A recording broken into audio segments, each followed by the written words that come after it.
আজকের এই পর্বে আমাদের বিশেষ আয়োজন। স্টুডিওতে ভার্চুয়ালি আমন্ত্রণ জানিয়েছি আমাদের আমেরিকা প্রবাসী, যাকে আপনারা সামাজিক যোগাযোগ মাধ্যমে ইতিমধ্যেই চেনেন, প্রকৌশলী ডক্টর আঞ্জুমান ইসলাম। তিনি একসময় বুয়েটে পড়াশোনা করেছেন।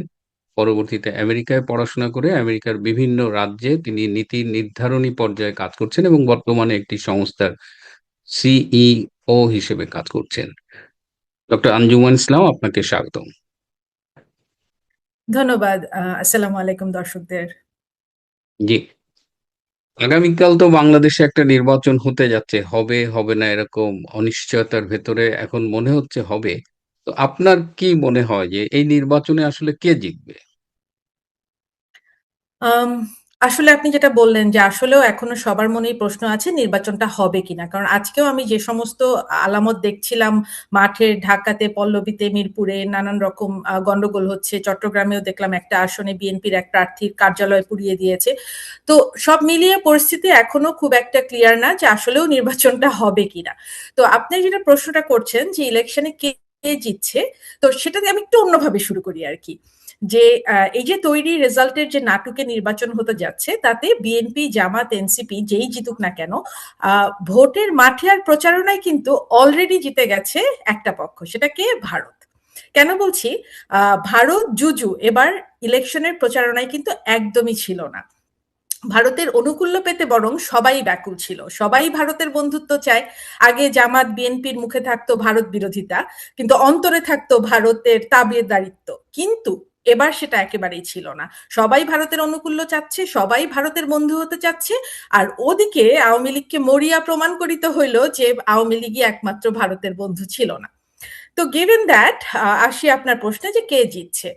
তো এই যে 60% মানুষের রিপ্রেজেন্টেটিভ যে পার্টিটা আওয়ামী লীগ, তাকে বাইরে রেখে যে ইলেকশনটা হচ্ছে এত হাজার কোটি টাকা খরচ করে, তাতে আসলে কে জিতছে বলার চাইতে কে হারছে বলাটা সোজা। জনগণ আসলে হারছে। যেভাবেই হোক না কেন, এই যে যে একটা সাজানো নির্বাচন হচ্ছে, তাতে করে যে বিদেশি কিছু নাগরিকের কলমের খোঁচায় আওয়ামী লীগকে যে নির্বাচন থেকে ব্যান করা হলো বা পার্টি হিসাবে তাদের কার্যক্রম নিষিদ্ধ করে নির্বাচন থেকে বাইরে রাখা হলো, তাতে কিন্তু মানে এই নির্বাচনের আসলে উদ্দেশ্যটা কি?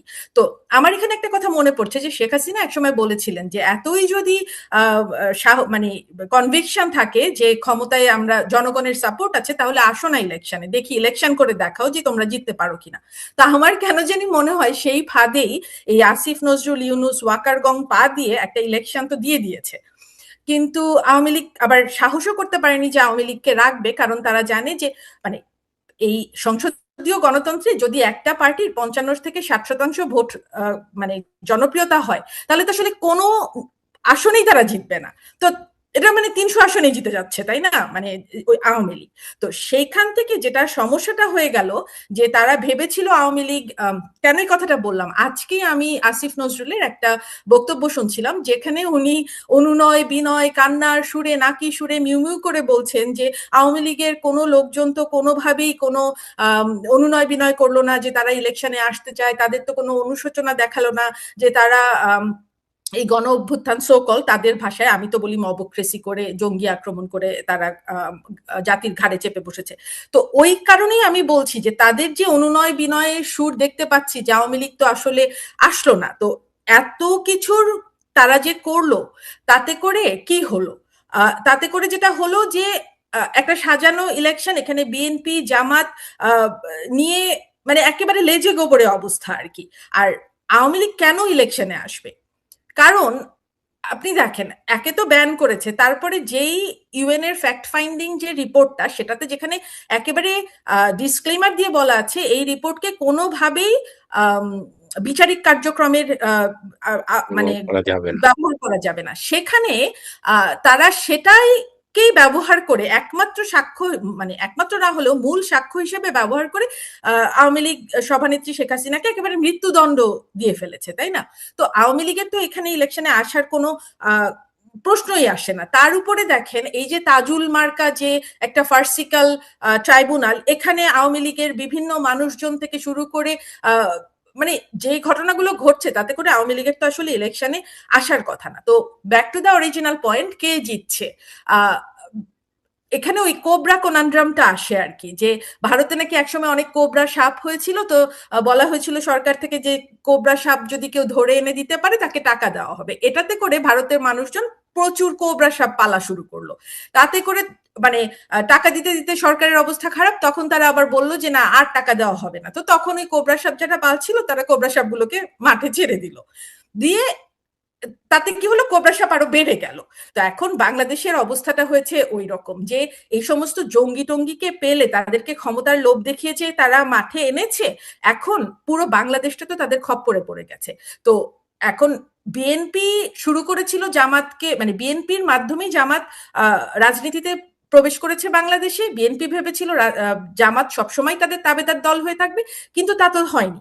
তারাই এখন ফ্রন্ট ফুটে এসে বিএনপি জিতলেও তারা বিএনপিকে তো ক্ষমতা যেতে দিবে না, আর জামাত জিতলে তো সবই শেষ। মানে বাংলাদেশের পুরো যে আমাদের যে ধর্মনিরপেক্ষ সংবিধান, নারী পুরুষের সমান অধিকার থেকে শুরু করে সবই শেষ। তো আলটিমেটলি যেটা বলছি আর কি, যে আহ, ওই ব্যালটের ক্যালকুলেশনে যেই জিতুক না কেন, হারবে কিন্তু বাংলাদেশ, হারবে জনগণ। এবং এই বিদেশি প্রভুদের কাছে মুচলেকা দিয়ে চরম নতজানু একটা দেশে পরিণত হতে যাচ্ছে বাংলাদেশ এই নির্বাচনের মধ্যে দিয়ে। কিন্তু মানে আপনি অনেক বিশদ ক্যানভাসে কথা বললেন। কালকে তো সংসদ নির্বাচনের পাশাপাশি গণভোটও হচ্ছে। এই যে এত ঢাকঢোল পিটিয়ে সরকারি অসংখ্য অনেক টাকা খরচ করে এই গণভোটের উদ্দেশ্যটা আসলে কি?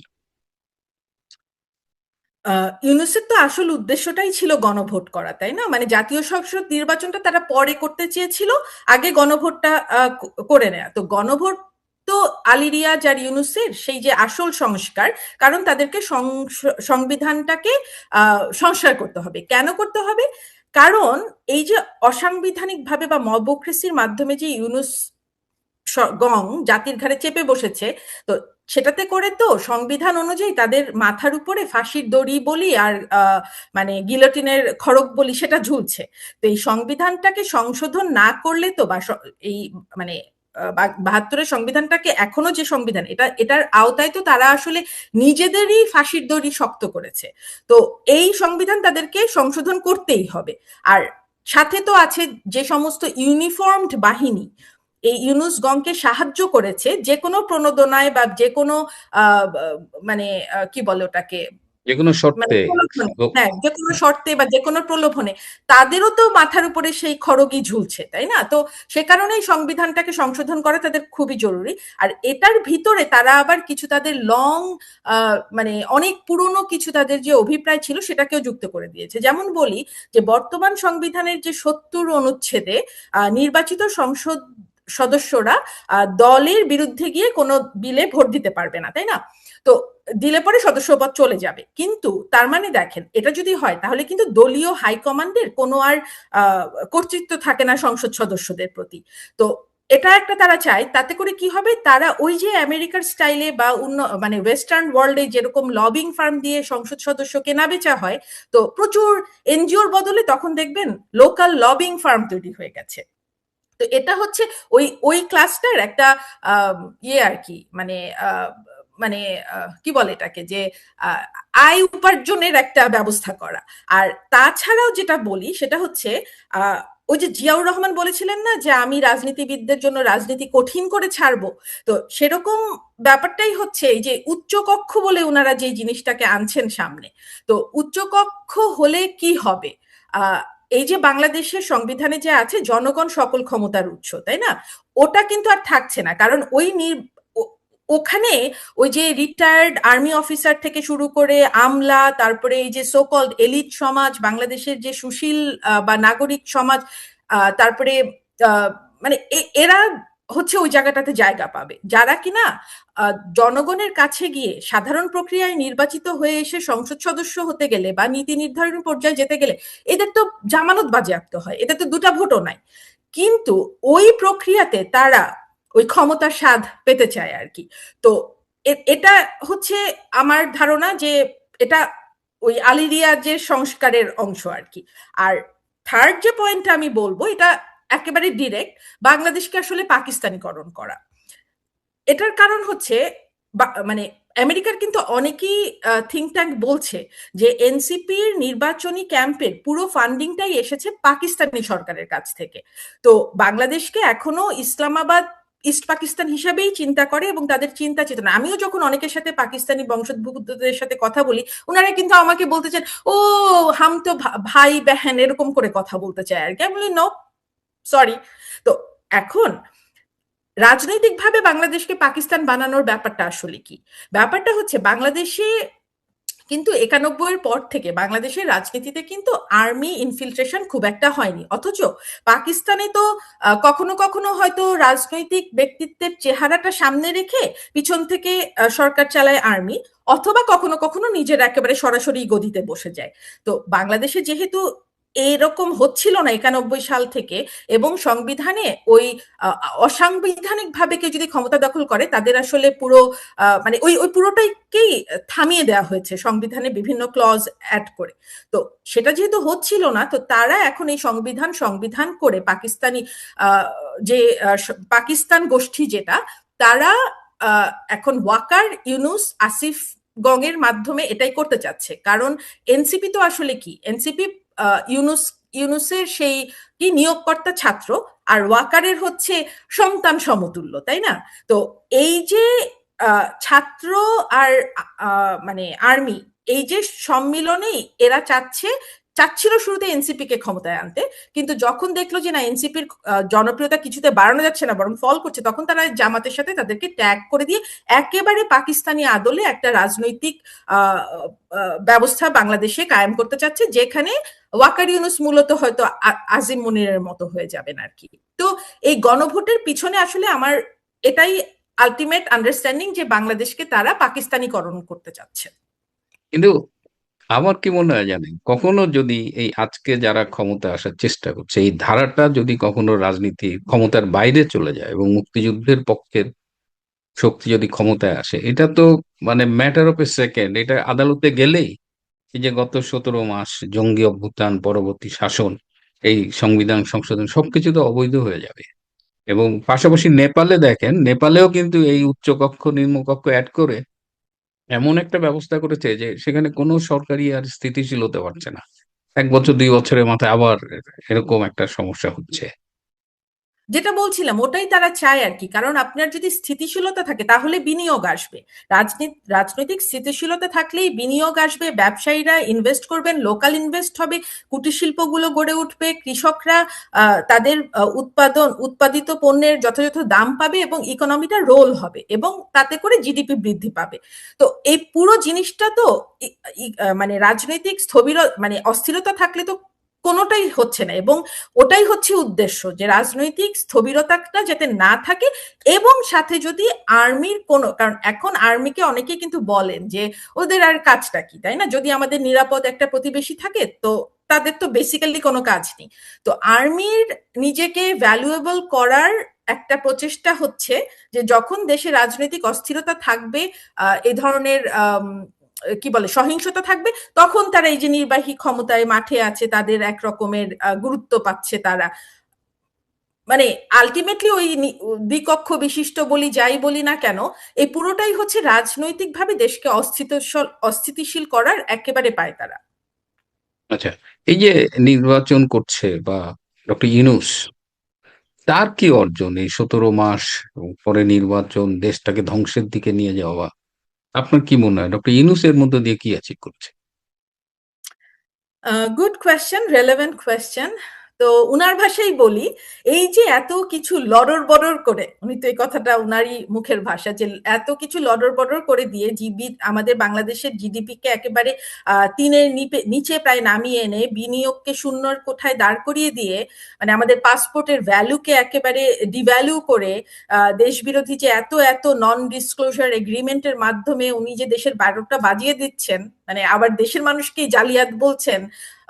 চ্যাথাম হাউসে গিয়ে বললেন যে এদেশের মানুষ তো ভোট কিছু বুঝে না, টাকা পয়সা দিলেই বলে ভোট দিয়ে দিব। তো এত কিছু যে উনি করছেন, দেশটাকে একেবারে বিশ্বের কাছে একেবারে মানে মানে ইমেজহীন একেবারে মানে যাচ্ছেতাই ভাবে উপস্থাপনা করছেন, তো ইউনূস কি পেলেন?